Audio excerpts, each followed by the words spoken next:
really thank this whole team for being here today. Your presence speaks volumes for the importance of strategic deterrence and assurance, not just today, but well into our future. Now, I hope all the dads in the audience had a chance to enjoy Father's Day, and I was fortunate enough to receive a DVD entitled The Force Awakens. Now, unfortunately, I didn't have a chance to watch it on Sunday or Monday, but my daughter told me not to fret because she said I'm a better father than Darth Vader was to Luke Skywalker. I'm not sure it was a compliment or not, but I better watch the movie and figure it out, I guess, here, so I can understand that better. But no, it's wonderful to be back here in the greater Albuquerque area in this great state of New Mexico. Truly a nucleus of intellect and experience. And there's a lot going on here in the region in support of my assigned missions as the commander of U.S. Strategic Command from the national laboratories that I know, two of them located in the area, and the third, Lawrence Livermore. I know some of you are here. The Joint Navigation Warfare Center, Air Force Research Laboratory, and the Sustainment Tactical Integration Cell. And each of these areas, most of these areas, I'll have a chance to visit today. I'd also like to give my sincere gratitude to the Strategic Deterrent Coalition for bringing together such a diverse range of experience of our congressional staff members, civic leaders, academia, government, industry, and international partners.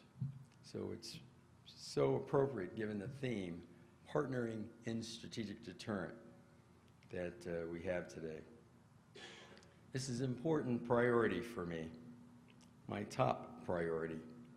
Forums such as these are increasingly important to foster the exchange of perceptions and to have a rich dialogue, even if we don't agree on it all.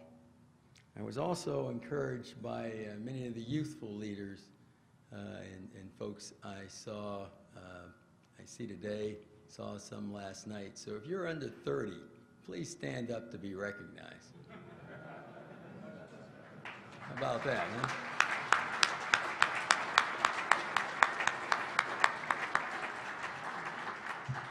Thanks so much for being here, being a part of this. This is your future. With that, I'd like to focus on a few things. Number one, I'm going to talk a bit about the threat, the strategic environment. Two, the importance of maintaining strategic stability in the 21st century. And three, the need for appropriate investments in support of our strategic deterrent enterprise. So let me start with the strategic environment, which, as you know, is more complex, dynamic, and volatile, perhaps more so than any time in our history. Just a glance at the headlines points to our nation's efforts in supporting coalitions in Syria, Iraq, Afghanistan, and other hotspots around the globe. I want to focus my remarks on the 5 evolving and major challenges: Russia, China, North Korea, Iran, and violent extremists. Russia poses an existential threat to the United States just by the virtue of the size of its nuclear arsenal that it continues to modernize despite their associated trends. At the same time, Russia is improving its conventional military forces, maintaining a significant quantity of non-strategic nuclear weapons without transparency, and aggressively pursuing other approaches, such as hyperglide vehicle technologies.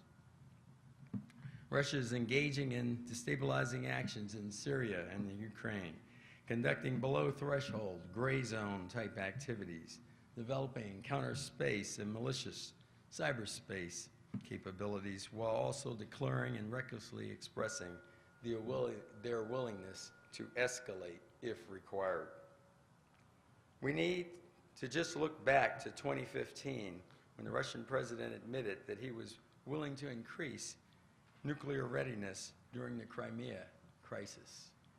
Or just last month when the Russian State Duma's Defense Committee chairman said that they would be willing to deploy nuclear submarines off the coast of the United States for deterrence. Let's not forget the significant number of long-range strategic aircraft flights about the globe, including off our west coast in the recent years. But Russia must understand that it would be a serious miscalculation to consider nuclear escalation as a viable option, and that Russia would not achieve the benefits they would seek in pursuing such a plan. As we have seen in open sources, China's continuous attempts to advance claims over disputed areas in the South China Sea, and like Russia, is performing unsafe intercepts of military aircraft in international airspace. It is making significant investments in overarching military capabilities, including nuclear and conventional, as well as realignment of its command and control structure to support its anti-access aerial denial campaign. They are also pursuing conventional prompt global strike and hyperglide sonic glide capabilities, as well as offensive counterspace and cyberspace technologies. These activities, when considered along with China's lack of transparency, raises questions about their associated ambitions. Kim Jong-un continues to defy international norms and resolutions, as demonstrated by just a number of provocative actions here this year, including their fourth nuclear test. By launching their satellites into space, they're also testing their ballistic missile technology, and we also see them active in submarine-launched ballistic missile capabilities, as well as the intermediate-range ballistic missile called the Musadon, and associated testing. North Korea's coercive, irresponsible rhetoric and actions undermine regional stability. These actions are not only disturbing, they are flagrant violations of UN Security Council mandates and show how serious and a lack of regard for peace, international norms, and security that they have for the broader region. As with Russia, North Korea must understand that it cannot escalate its way to victory, and that the United States will take actions to assure our allies in the region. Iran's continued involvement in the Middle East conflict and its development of ballistic missile programs and cyberspace capabilities continue to require our attention. While it appears to be following the mandates of the Joint Comprehensive Plan of Action, we must remain vigilant for any shift regarding nuclear weapons ambitions. Finally, we are part of an international campaign against violent extremist organizations and terror groups that are recruiting, financing, and operating across political, social, and cyberspace boundaries, seeking to destroy our democratic way of life, as we've sadly seen in Paris, San Bernardino, and of course, most recently in Orlando. We must be successful in our campaign against these violent extremist organizations. Now, given the interconnectedness of the world today, there are global ramifications that require comprehensive solutions. Therefore, we must be thoughtful going forward, because deterring in today's multipolar world requires us to view threats across the spectrum of conflict, where escalation may occur with more than one adversary and can be trans-regional and can occur in multiple domains. Strategic deterrence is a complex subject that is foundational to our nation's security. It depends on the situation, and we must master it to ensure that no adversary will gain the benefits they seek, No adversary can escalate their way out of a failed conflict, and restraint is always a better option. And that adversaries understand that if necessary, we will respond in the time and the place and the domain of our choosing. As you can see on this slide, deterring strategic attack on the United States and assuring our allies is my top priority. To do that, we must have a safe, secure, and effective and ready nuclear deterrent. But I must caveat that some view our strategic deterrent capabilities as the platforms and the weapons that comprise our visible triad. While all three legs of the triad are vital to our deterrence efforts, those capabilities alone are not enough. Often overlooked are even those critical tankers that refuel our strategic bombers, effective indications and warning of incoming threats through our strategic space and terrestrial systems, assured and survivable national and nuclear command and control and communications, the necessary infrastructure to sustain reliable warheads, a credible missile defense system that defends against attacks from rogue nations, a resilient space and counterspace architecture, as well as a robust conventional force, and of course, a comprehensive whole of government approach. Sometimes we dumb down in the terms of a dime: diplomacy, informational, military, and economics. Additionally, verifiable treaties and policies are key to strategic stability. For example, New START promotes stability by maintaining rough equivalency in size of strategic nuclear forces, as well as transparency with a robust inspection regime. While I won't go through all of my priorities, know that we are making substantial investments in space and cyberspace, preparing for the possibility that a future conflict may start or extend into these critical domains. So how do we deter our adversaries and potential adversaries? Well, first, we must have a comprehensive understanding of the strategic environment as perceived from an adversary's point of view. We must understand not just capability, but also intent, so that we can deny enemy action, hold critical nodes at risk, and prevent misperceptions and actions from escalating. And I will say, as I start with that one, that it's great having the leadership here of Dr. Abdullah, the university president. And because one of the things I've tried to instill in my staff, and we're working on, is what's called an academic alliance program to get as many universities in our country working with us in the studies of deterrence and assurance mechanisms and methodologies to challenge some of our thinking as we go forward in this 21st century with the complex environment that I have described. Second, I would argue that you can't wait for extreme circumstances, but must be engaged from the far left side of the depicted spectrum of conflict shown here, and throughout it to facilitate deterrence, assurance, and de-escalation measures using all of our levers of national power.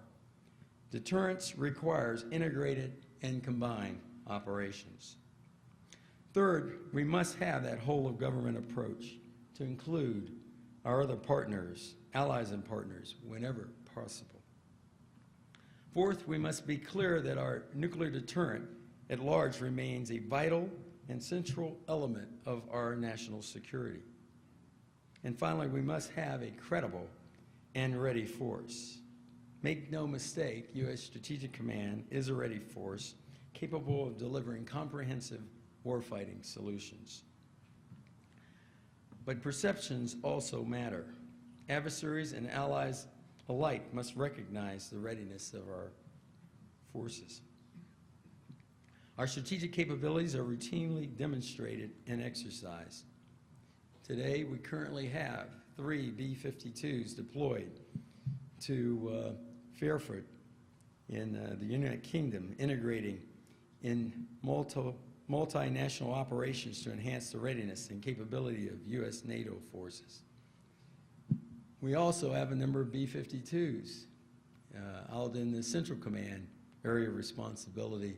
They are also providing that unique conventional capability in our war against ISIS. In February, we successfully flight tested 2 intercontinental ballistic missiles from Minot Air Force Base in North Dakota, and just this past week, we successfully flight tested 2 of our air launch cruise missiles from a B-52 aircraft. Most in this audience, I know, are aware, while we're making great progress, our delivery systems and our nuclear command and control capability and architecture are maturing. They've already been or will be extended decades beyond their original expected life and must be replaced in this period between 2020 and 2035. Our intercontinental ballistic missiles, our B-52s, and our Ohio-class submarines were fielded in that period between 1960 and 1980. The extended service of our nuclear delivery platforms is testament to the efforts and ingenuity of our predecessors, especially those design engineers, maintainers, and industry partners.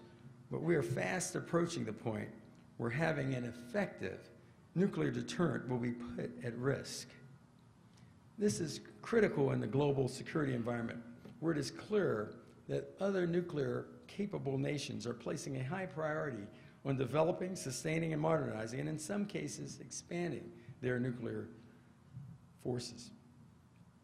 The United States, however, is retaining and modernizing only those systems needed to sustain an effective deterrent. We have made considerable progress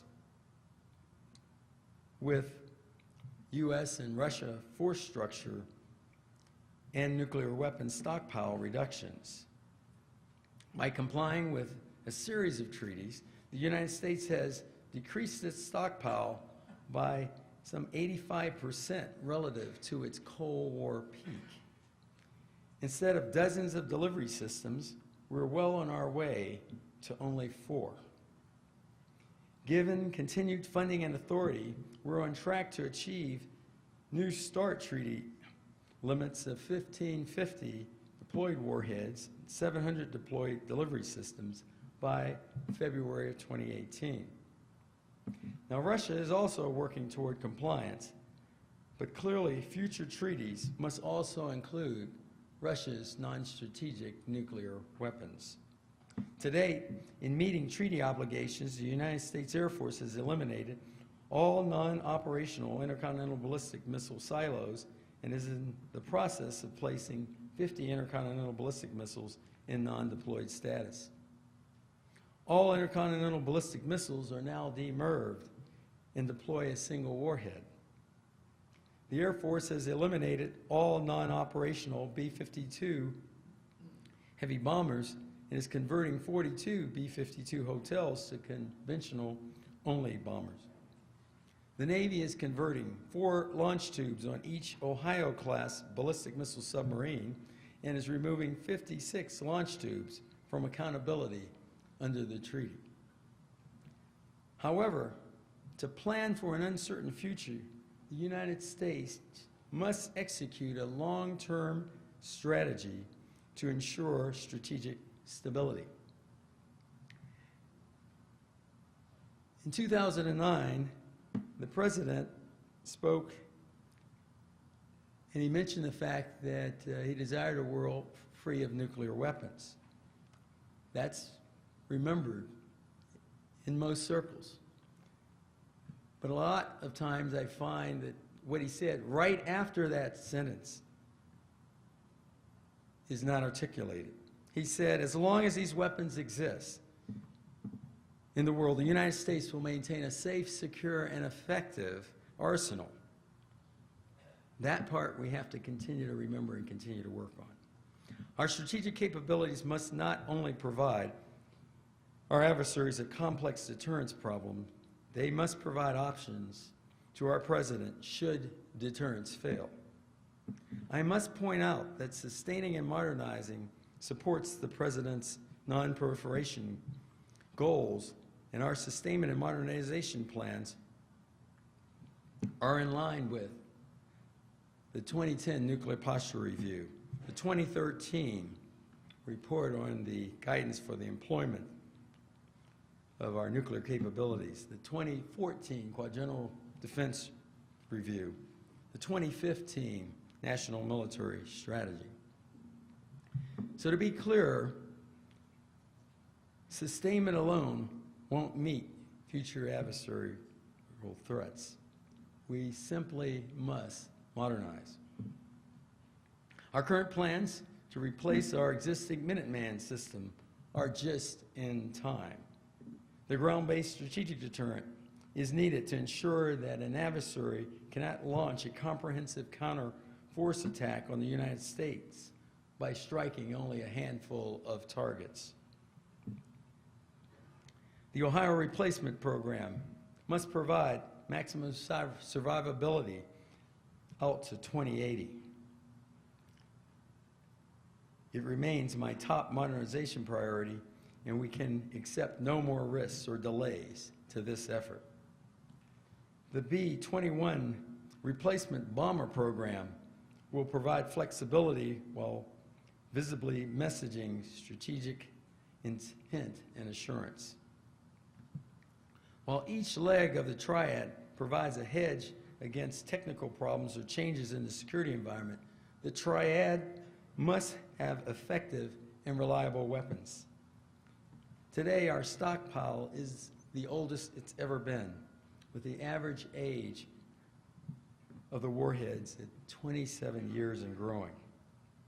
As our warheads continue to age, our national laboratories are vital to us through the Warhead Surveillance Program, the sustainment and life extension programs to ensure our continued confidence in our weapons.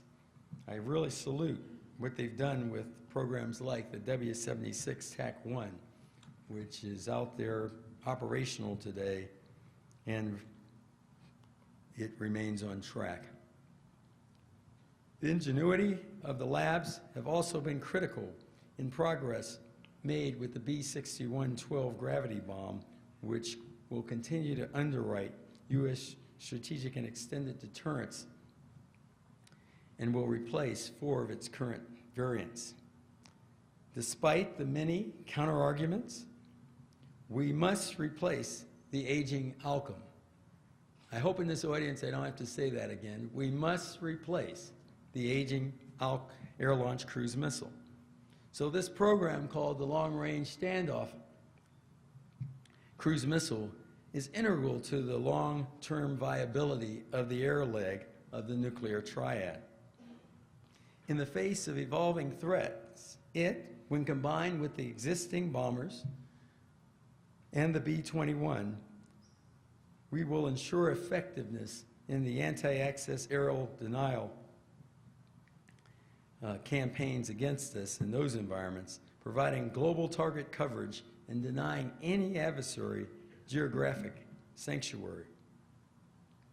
In early 2013, the Nuclear Weapons Council approved the 3+2 strategy, which defines the path forward for reducing the weapons stockpile consistent with our non-proliferation goals, as well as ensuring a capability well into the future. We must keep that 3+2 strategy on course. We cannot ignore the fact that our warhead industrial facilities have been around since World War II, or that we must continue to certify our nuclear stockpile without end-to-end testing. Delaying development and fielding of any of these programs, including not upgrading our critical industrial base, will create unacceptable risk. Equally, if not more important, delaying will directly affect our credibility, our ability to deter and assure, and ultimately strategic stability.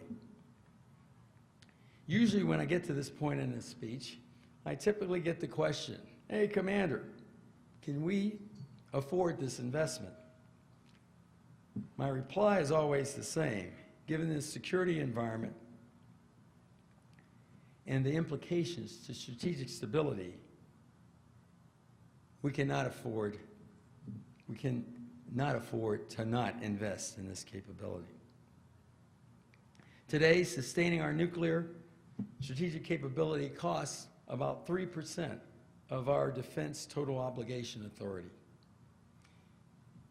In the 2020s to 30s, as we begin recapitalization in earnest, the Congressional Budget Office estimates that figure will grow somewhere between 5 to 7%. That's a modest price to pay for our deterrence and assurance needs and our ability to facilitate strategic stability. As I've testified, I am pleased with the President's budget request for fiscal year 17. It reflects our nation's commitment to our deterrence strategy. I hope the Congress can get it approved.